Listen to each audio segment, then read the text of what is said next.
Kok padepokan sepi banget sih? Biasanya kan Ki Anom udah periksa peralatan. Ibu, anak-anak pada kemana ya? Masa mereka masih tidur jam segini? Perasaanku jadi nggak enak nih. Assalamualaikum. Assalamualaikum. Apa suaraku kurang keras ya? Kok nggak ada jawaban? Apa aku masuk ke dalam rumah aja ya? Semoga nggak terjadi apa-apa. Saya ke kamar aja deh. Assalamualaikum. Kok nggak ada jawaban ya? Padahal tadi suaraku udah keras banget. Apa emang mereka masih tidur ya? Terus? Tuntaskan rasa gelisah, Kunti, sang asisten rumah tangga, nekat mengambil resiko disemprot amarah bila firasatnya salah. Dengan segera, Kunti mengintip kamar majikannya. Kamarnya aja ya? Soalnya nggak mungkin kondisi rumahnya begini. Atau jangan-jangan aku cek kamarnya aja deh.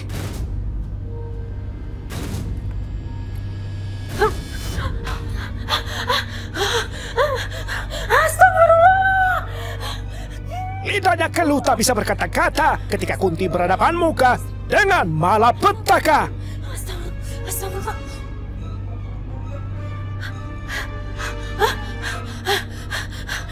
Tidak! Tidak!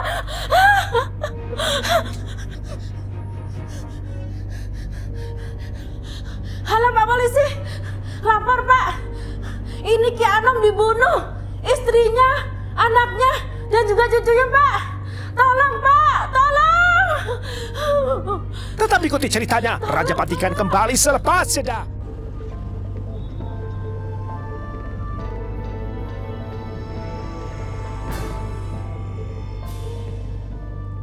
Berawal dari laporan Ibu Kunti, Kamis pagi, polisi berhamburan di sekitar lokasi. 4 jenazah ditemukan lalu dievakuasi polisi. Sana keluarga yang berdatangan pun hanyut terbawa emosi. Tolong.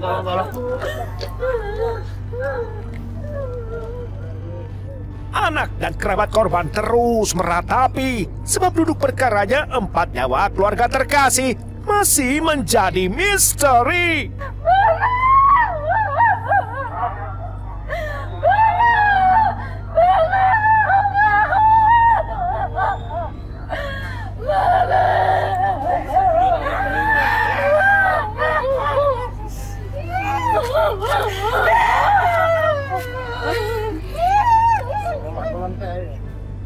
Dari berangkat olah TKP ditemukan ada gelas, di mana gelas itu ada sidik jari. Kemudian tim lapor dan identifikasi mengambil sidik jari itu. Kemudian dengan saintifik identifikasi yang kita punyai, benar match sidik jari itu mengarah seorang tamu yang bernama Sumani.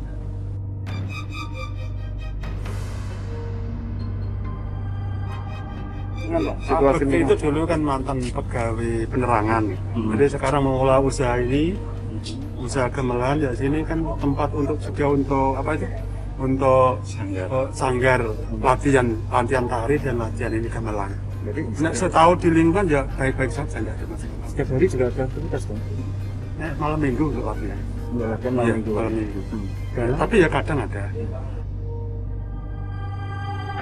Ya, kami dari tim forensik Polda Jawa Tengah, dari Bidokes, dari Rumah Sakit Bayangkara tingkat 2 Semarang, dari Laboratorium Forensik, juga dari tim forensik Polres Lembang, Inavis, dan Utkesnya telah memeriksa ya 4 jenazah luar dan dalam lengkap.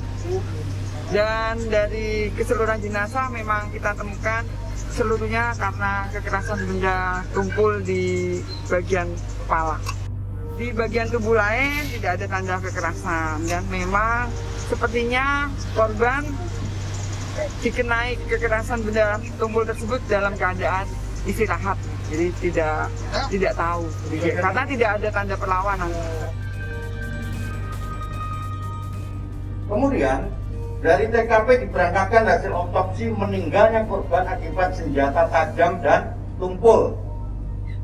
Kita kembangkan, mengerucut, kita lakukan penggeledahan di rumah tersangka, ditemukan arit. Jadi karena korbannya ada luka akibat senjata tajam, kemudian kita lakukan penggeledahan di rumah tersangka, ditemukan arit. Di dalam arit ini ditemukan darah. Jadi darah hasil lapor yang kita punya di arit ini identik dengan darah korban istrinya, yaitu saudari Purwati. Kemudian di samping arit, tersangka kita kembangkan lagi di kuku tersangka, kemudian di kunci kontak tersangka ada darah juga yang identik dengan darah korban. Jadi ini sudah mengerucut terkait dengan pembuktian. Kemudian tersangka masih ulangi, para penyidik kita dari Satreskrim Polres Rembang berikut di BK Polda, kita kembangkan lagi di TKP untuk memperjelas terkait terang tindak pidananya. Ditemukan perhiasan di rumah tersangka. Jadi perhiasannya adalah ditemukan perhiasan di rumah tersangka, diantaranya adalah gelang, kemudian cincin, anting. Di anting ditemukan darah yang identik dengan putrinya. Di anting ini di rumah tersangka ini. Kemudian cincin identik darahnya dengan ibunya.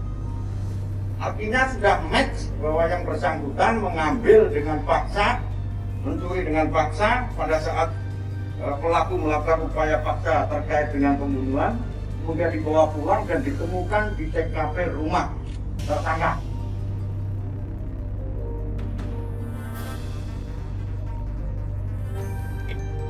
Sumani yang semakin terjepit diamankan setelah ditemukan warga dalam kondisi pingsan lemas di dasar parit. Menurut keterangan polisi, hal tersebut karena Sumani minum cairan pestisida berniat untuk bunuh diri. Setelah kedoknya terbongkar oleh polisi, ia pun ditetapkan sebagai tersangka, dijerat dengan pasal pembunuhan berencana.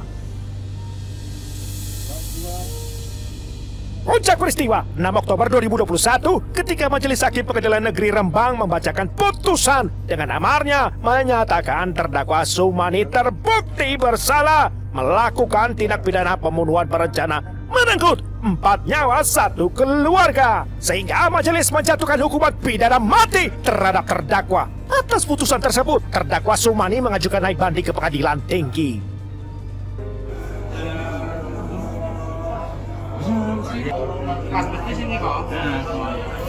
Allah